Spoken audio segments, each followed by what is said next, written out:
de ingresar bueno, empezar a capacitarme, ¿no? Digamos, en esta parte de la política. Yo en ese tiempo pues estaba trabajando también, continué con mis clases de canto porque además para mí era una pasión y continué con mis clases de religión, es decir, digamos, la vida como la había llevado, pero ahora ya con un enfoque diferente, ¿no? Diciendo que quería enfocar mi futuro en servir de la mejor manera posible a la sociedad y a mi país. Entonces, estuve tomando capacitación durante el 94 y parte del 95 y a mediados del 95, por circunstancias que sucedieron en mi ámbito familiar, que bueno, me voy a brincar porque si no nos vamos a entretener mucho en contarlos.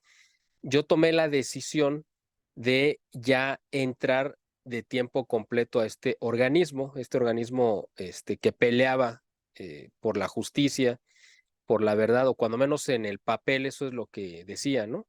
Entonces, a mí me propusieron irme a vivir a otra ciudad fuera de la Ciudad de México, que me dieron como opciones irme a Guadalajara o a Tijuana. Entonces yo decidí Guadalajara. ¿Por qué? Pues porque aquí es donde radicaba y trabajaba esta chica que había conocido un año antes, a la cual yo estaba convencido que pues iba a ser mi esposa en algún momento. Entonces decidí venir aquí a Guadalajara y pues, yo no sabía si venía temporalmente o no, pero aquí no tenía familiares ni conocidos, y pues venía literalmente como, pues como a la aventura, pero con una convicción completa de poder hacer algo útil a la sociedad. Y entonces, cuando llegué aquí en julio del 95, con 19, casi a punto de cumplir 20 años,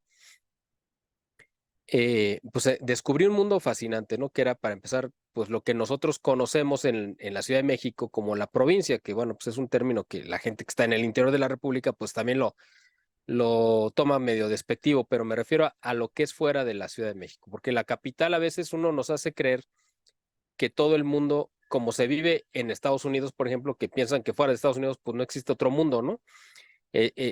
Son sociedades que viven viéndose el ombligo, digamos, en el sentido de que piensan que todo gira en torno a ellos. Uno de la Ciudad de México piensa que todo gira en torno a la Ciudad de México y lo demás pues es secundario. Entonces yo vine a descubrir un mundo fascinante. Uno de los primeros descubrimientos que hice fue que había existido una guerra cristera, de la cual yo había tenido una noción muy vaga cuando había leído parte de la biografía de Miguel Agustín Pro, que yo lo veía ahí precisamente cuando, como les comentaba, cuando iba a tomar las clases de catecismo, no a tomar, sino a dar las clases de catecismo, yo veía las fotografías de su fusilamiento, y decía, como un sacerdote fusilado, pero ¿por qué? O sea, no entendía.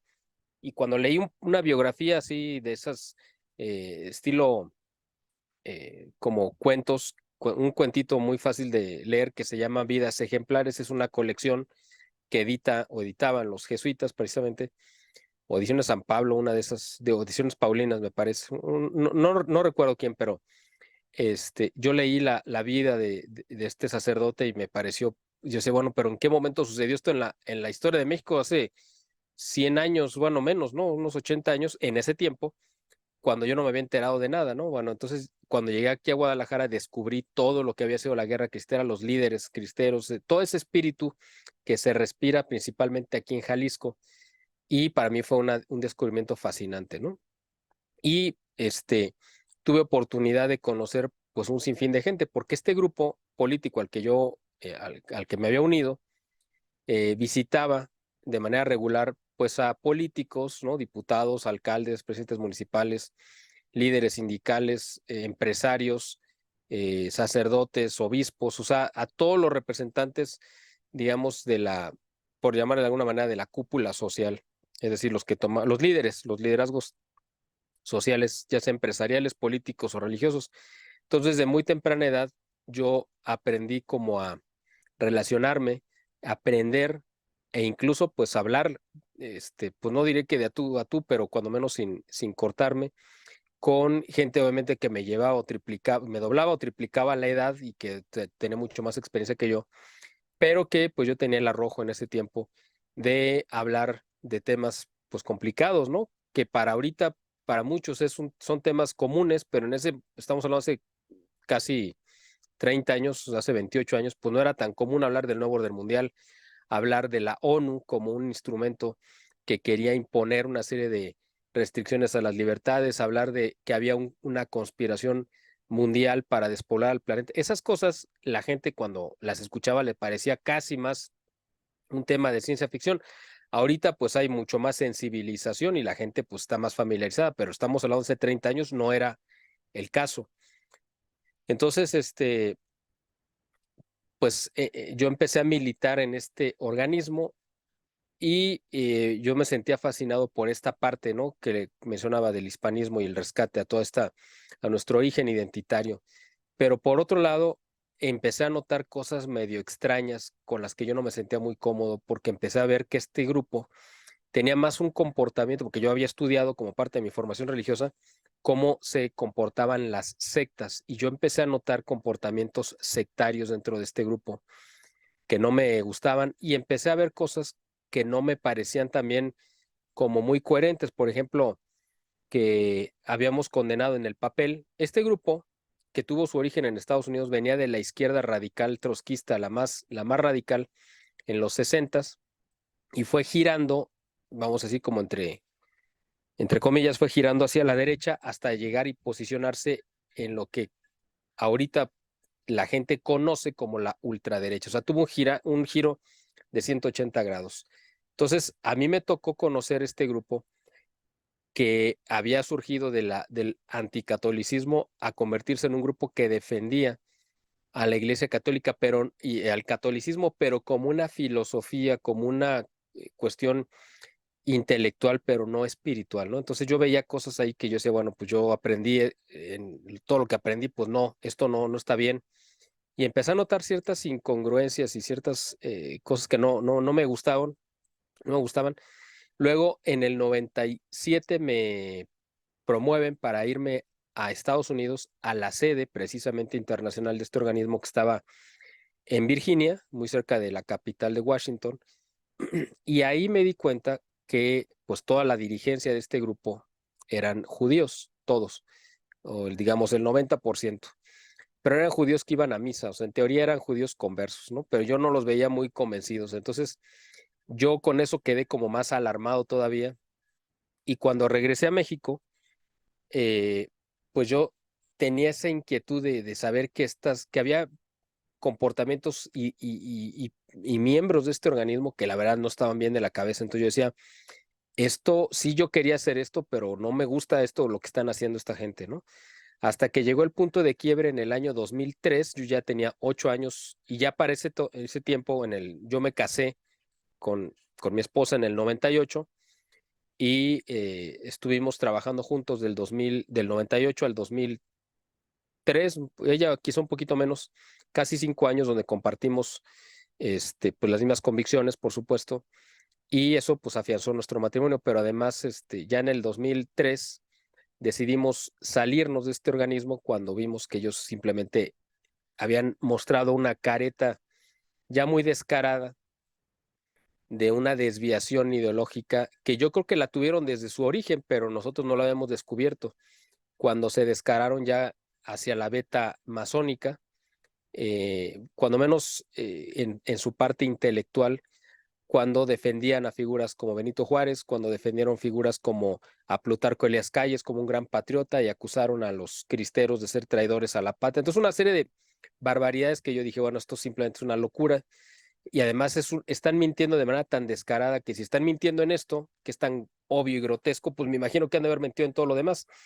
Obviamente, parte de las mentiras que se esparcieron en este grupo, pues era toda la historia oficial de la Segunda Guerra Mundial, donde los norteamericanos habían salvado al mundo, donde lo mejor que le había pasado a la humanidad había sido la guerra de independencia de Estados Unidos, donde Estados Unidos tenía un destino manifiesto como nación dominante, en fin, una serie de barbaridades que obviamente con el tiempo pues yo he ido ya identificando de manera muy clara que son aberraciones. Entonces, en ese momento pues yo dije, bueno, yo me voy de aquí, yo no tengo nada que hacer. Eso fue hace 20 años exactamente, en el 2003, que yo rompí con esta organización y me dediqué pues a trabajar, ¿no? A hacer pues una labor común y corriente, porque además estaba ya por nacer mi segundo hijo, entonces yo necesitaba conseguirme un trabajo pues común y corriente. Y me dediqué a vender publicidad en diferentes medios de comunicación, primero en un periódico, luego estuve en TV Azteca, luego estuve en otros programas de radio y televisión por cable, pero obviamente pues yo podía hacerlo, vender la publicidad, pero yo sabía que esa no era mi vocación, ni era para lo que yo había venido a este mundo. Yo no me sentía como que había venido a vender publicidad, me gustaba hacerlo, pero no era la meta de mi vida. Entonces empecé a ver la manera en la que podía volver a hacer algo que valiera la pena. Después estuve trabajando un tiempo en una revista incluso de sociales, que fue quizá lo más alejado que me tocó vivir de lo que yo quería hacer. La empresa era muy buena, los jefes magníficos, la familia con la que trabajé, que eran los dueños de la revista, era gente finísima. Les guardé y les guardo muchísimo aprecio, pero obviamente la labor que tenía que hacer pues era lo más superficial y banal posible, ¿no? Que uno puede imaginarse estar de cócteles, yendo a inauguraciones, aniversarios, y no podía yo entablar ninguna plática con nadie porque todos hablaban de lo mismo y nadie podía generar una idea, que todos hablaban de lo que habían comprado, de lo que iban a presumir, porque eran la gente, ¿no? De la clase más pudiente aquí de Guadalajara, la que acudía a esos eventos. Entonces yo me sentía totalmente ajeno a ese ambiente, al que además de que no pertenecía, pues tampoco quería pertenecer, porque decía, bueno, aquí pues está tan hueco que yo obviamente no me sentía totalmente ajeno. Entonces estuve un tiempo ahí y a partir del 2009, por varias circunstancias, tuve la idea y la oportunidad de participar en un programa de radio de unos amigos que estaban comprando un espacio en ASIR en ese momento y luego se pasó a Radio Fórmula aquí en Guadalajara, y era un programa de análisis político que tenían de lunes a sábado a las 3 de la tarde. Entonces me invitaban a participar y comentar las noticias, simplemente porque éramos varios y luego pues había, como nadie cobraba, todo lo hacíamos de manera, pues por amor al arte, pues no siempre todos podían, o sea, no había el compromiso como si hubiera un sueldo de estar ahí todos. Entonces a veces iban unos, a veces iban otros. Entonces yo a veces, y a mí como me encantaban, siempre me han gustado los medios de comunicación, pues yo trataba de ir, comentaba las noticias, incluso llevé a algunos invitados para hacerles entrevistas. Y los sábados, que no había quien cubriera ese espacio, o sea, ese programa, pues me lo propusieron que yo me encargara de hacerlo. Entonces empecé a llevar a mi hija, que en ese tiempo tendría como 8 años, a que me acompañara y viera cómo era una estación de radio por dentro, cómo se hacía un programa de radio, y ella le encantó. Y yo la invitaba, le decía, bueno, ¿por qué no, ahora que regresemos del corte, das los teléfonos y dices, esta es la estación, lo que está escrito ahí en el... Y ya ella lo leía y vi que tenía muy buena entonación, muy buena voz y no titubeaba. Entonces, la empecé a llevar cada sábado y después se me ocurrió empezar a producirle un programa de radio a ella, este, de contenido pues para niños, ¿no? Y resultó que fue un fenómeno por ciertas circunstancias que se dieron afortunadas en ese momento, y se convirtió en el programa más escuchado de toda la barra que tenía Radio Fórmula, en toda la semana, en cualquier horario, por el número de llamadas, simplemente por el número de llamadas que entraban, pues era como la medición, la métrica que tenían en la estación para saber qué tanto eran escuchados los programas. Entonces era el programa, el de mi hija, que yo empecé a producir una vez a la semana, comprando el tiempo aire, el más escuchado. Entonces, yo dije, bueno, pues fue un fenómeno, pero dije, bueno, estamos en una estación equivocada, y en un día, porque el programa lo tenemos los martes a las 3 de la tarde en Radio Fórmula. Obviamente era una cosa excepcional que ese programa lo escucharan niños, ¿no? Fue una casualidad porque lo escuchaban los papás y luego los papás involucraron a sus hijos. Pero eso fue en el 2009. A partir del 2010 yo fui tocando puertas a ver si había alguna estación en FM ya enfocada al público juvenil que le interesara retomar este proyecto, y finalmente encontré una estación aquí en Guadalajara que me vendió tiempo aire y yo empecé a producir el programa de radio donde participaban mis dos hijos, solamente ellos conducían todo el programa. Mi esposa y yo escribíamos los guiones, yo comercializaba el tiempo aire, o sea, conseguía los patrocinios, y aunque estábamos mi esposa y yo dentro de la cabina, no hablábamos para nada, todo lo hacían mis hijos, tomaban las llamadas, hacían comentarios, todo el programa lo sacaban ellos adelante. Pero mi hijo tenía 6 años y mi hija tenía 9, 9 y medio. Entonces fue un mérito muy grande. Y además tuvimos la oportunidad en el 2009, precisamente cuando estábamos todavía en Radio Fórmula, de grabar un especial navideño que duró todo el mes. Y yo compré el tiempo aire en un canal de televisión local aquí de Guadalajara, pero local, pero se veía en varias partes del país.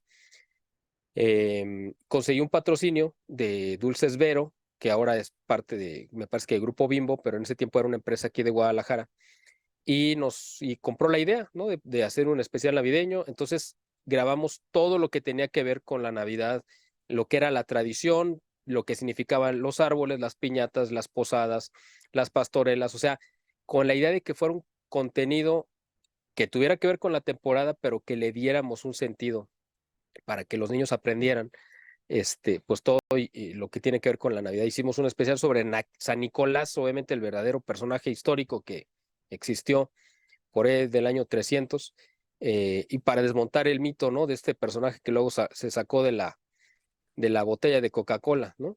Entonces, fue muy exitoso, a la gente le gustó, y a partir del 2010 empezamos con la idea de tener estos programas y empezamos a producir los programas de radio y de televisión al mismo tiempo, ya un programa fijo.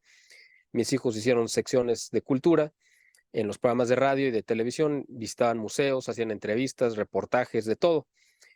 Y de hecho, en el programa de radio empezamos a hablar abrimos una sección para iniciar a los niños en el mundo de la conspiración, que fue algo como muy osado, porque mi hija en la sección decía, bueno, en la escuela nos han enseñado a esto, pero la realidad es esta otra. Entonces era como una manera de desafiar la historia oficial de la enseñanza que se daba a los niños en las escuelas, y mi hija siempre aportaba datos de las cosas reales que se nos habían ocultado, ¿no? Fue una cosa así muy interesante. Incluso el último programa habló sobre las apariciones de Fátima y una serie de cosas que ya eran temas muy profundos, ¿no? Que nos quedamos sin patrocinadores y bueno, se acabaron los programas. Eso fue, a mí tuve la fortuna de participar varias veces en esa obra de teatro, clásica, y además me tocó participar en otra obra de teatro que se llamaba Pasión y Muerte de Jesús.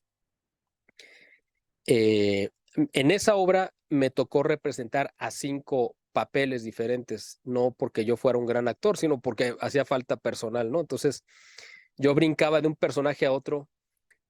Por ejemplo, me tocó representar a Pedro, pero al principio de la obra me tocó representar a uno de los socios de la banda delictiva de Dimas y Gestas, que se supone que estaban asociados con Barrabás. Entonces yo era uno de esos ladrones. Entonces de ahí brincaba a ser Pedro, y de Pedro brincaba a ser José de Arimatea, y de José de Arimatea brincaba a ser soldado romano y luego gente del pueblo. O sea, eran los 5 personajes y tenía que estar interactuando y me cambiaba. Tenía alrededor de 5 o 6 segundos para cambiarme de un vestuario a otro, ¿no? Y lo hacía entre que salía de una escena y entraba a la siguiente. Y bueno, en fin, fue un desafío muy interesante, porque además era aprenderme pues, diálogos y todo, ¿no? Y diferentes caracterizaciones. Esta experiencia de teatro me tocó compartirla con este director, y él, pues inspirado en lo que hemos hecho con mis hijos en la tele y en el radio, escribió una obra de teatro que se llama Lobo Lobito. Es una obra para niños, es una historia infantil muy divertida, donde los protagonistas son mis hijos, ¿no? Son 2 niños que son hermanos y que tienen un abuelo que les lee los cuentos. Entonces nos invitó que participáramos como familia en ese proyecto. Entonces a mí me tocó hacer el papel del abuelo de mis hijos en esa obra de teatro, que era una obra cómica, y ahí me tocó hacer el papel pues, del comediante principal, ¿no? De la obra, porque también participó mi esposa de rebote, porque ella nos ayudó a montarla, a aprendernos los diálogos y todo. Y una de las actrices principales, la antagonista en la obra, la malvada, digamos, había estado yendo a los ensayos, y al final de cuentas, 1 o 2 semanas antes de la presentación, pues ya no fue, porque por la razón que sea. Entonces, de emergencia, el director le pidió a mi esposa si podía interpretar el papel, porque era el papel de la bruja, pero una bruja joven y guapa. Entonces, mi esposa daba perfectamente con el papel y pues lo hizo, ¿no? Entonces fue una experiencia muy divertida y muy enriquecedora para los 4. Como familia participamos en este proyecto, ¿no? Todo eso ha ido conectando una cosa con otra.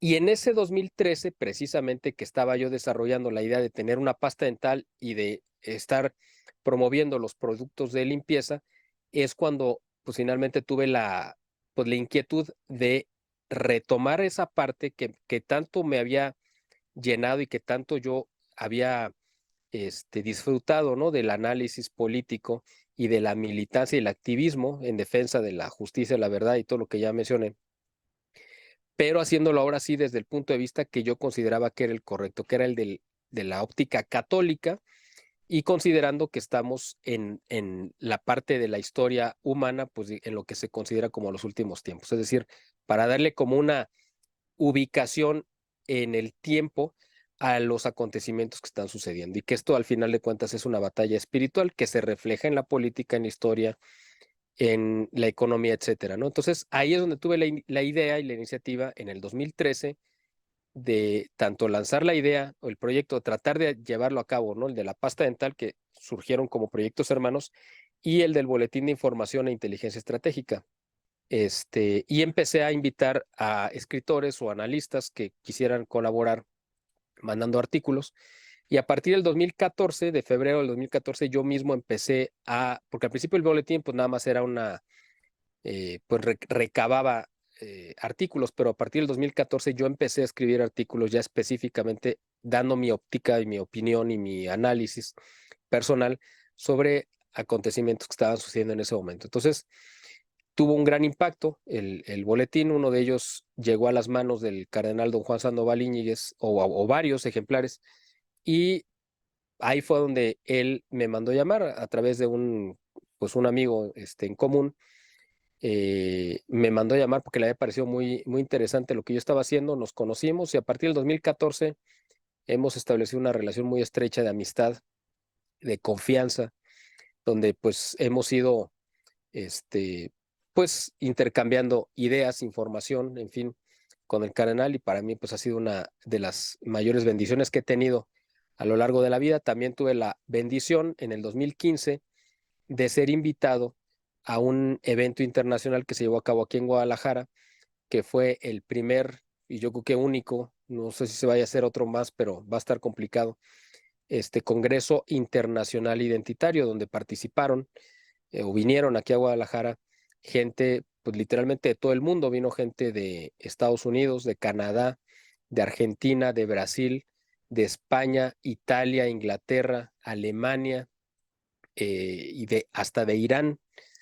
Y pues me tocó, yo tuve la fortuna de, pues en ese panel de expertos a nivel mundial, pues ser uno de los conferencistas. Ahí me tocó exponer el tema de la guerra cristera, y este evento fue para conmemorar o para celebrar los 100 años de vida de de don Salvador Borrego, que pues tenemos la fortuna de que estaba vivo y que estuvo presente y que dio unas palabras también, ¿no? En el evento. Entonces él era la figura central, porque todos estos personajes que vinieron de todo el mundo, pues se consideraban herederos intelectuales de don Salvador Borrego.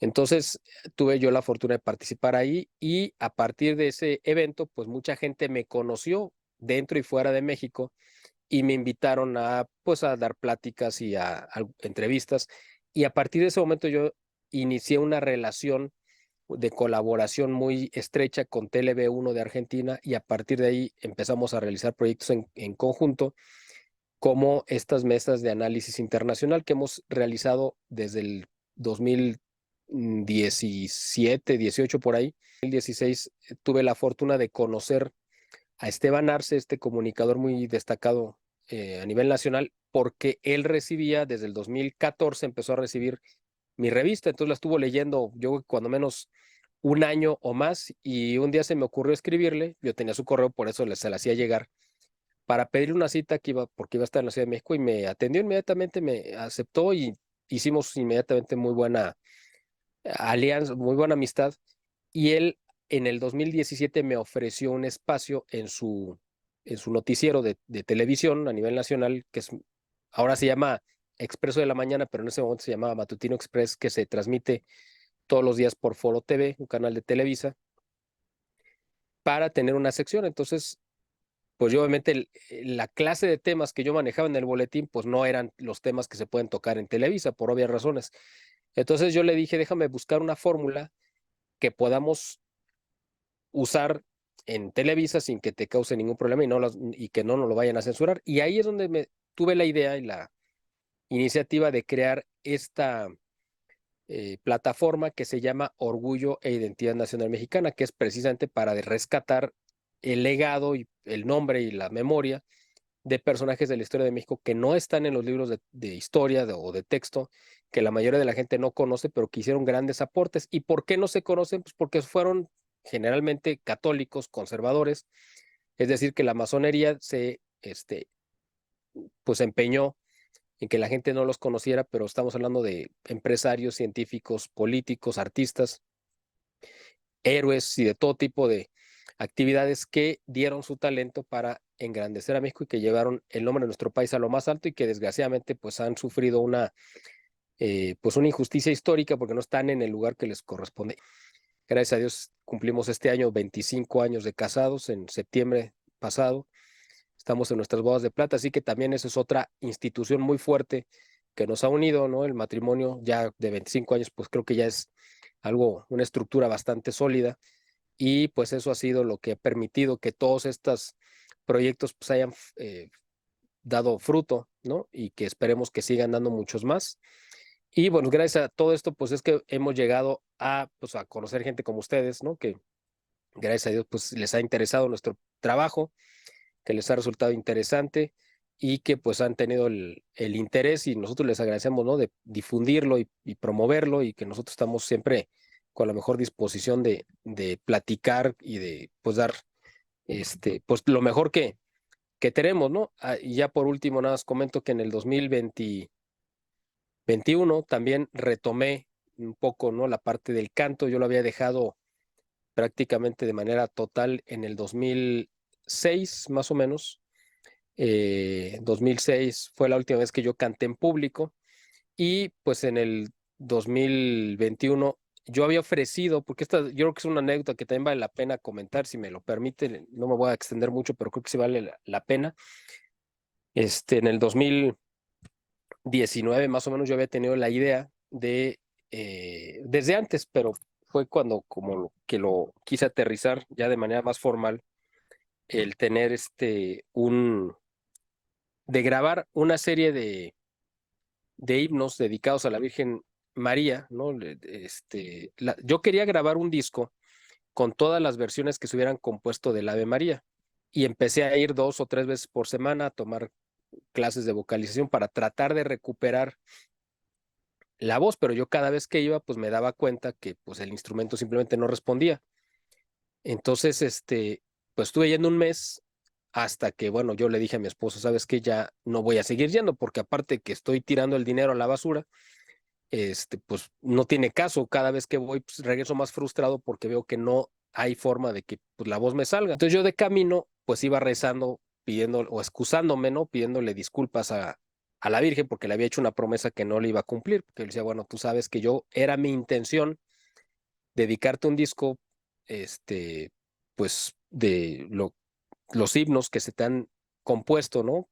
De todas las Aves Marías, de las versiones conocidas, ¿no? Pero pues yo no contaba con que no iba a tener voz y pues obviamente cómo lo voy a hacer, ¿no? Si no tengo voz, entonces dije, bueno, pues lo lamento profundamente porque te quedé mal, pero pues esto es algo que me rebasa, ¿no? Bueno, en fin. Entonces yo cuando llego a mi clase, pues ya fui a darle las gracias. De hecho, no fui a tomar la clase, simplemente fui a agradecerle, ¿no? Y ella pues la maestra dijo, bueno, por última vez ya estás aquí, pues ya hay que hacerlo, hay que intentarlo por última vez. Y dije, bueno, pues ya. Y en esa última clase, que yo pretendía que fuera la última, en esa fue donde salió la voz finalmente. Es muy exigente, yo no lo sabía, y me costó bastante trabajo, ¿no? Incluso varias canciones mexicanas me costaron más trabajo de mariachi que cantar piezas que son evidentemente muy difíciles, ¿no? Como el Ave María y otras piezas, pero que la técnica permite que se facilite, pero cuando uno desconoce la manera en la que se debe de cantar, pues a veces cuesta más trabajo, ¿no? Me siento muy satisfecho de todo ello, pues porque han sido, gracias a Dios, los frutos que Dios me ha permitido poner al servicio de la gente y que la gente pues parece que les ha gustado y yo pues no tengo más que tener palabras de agradecimiento, ¿no? Con todos los que hacen favor de ver, oír, compartir, recomendar y darnos siempre su apoyo, ¿no? En lo que estamos haciendo.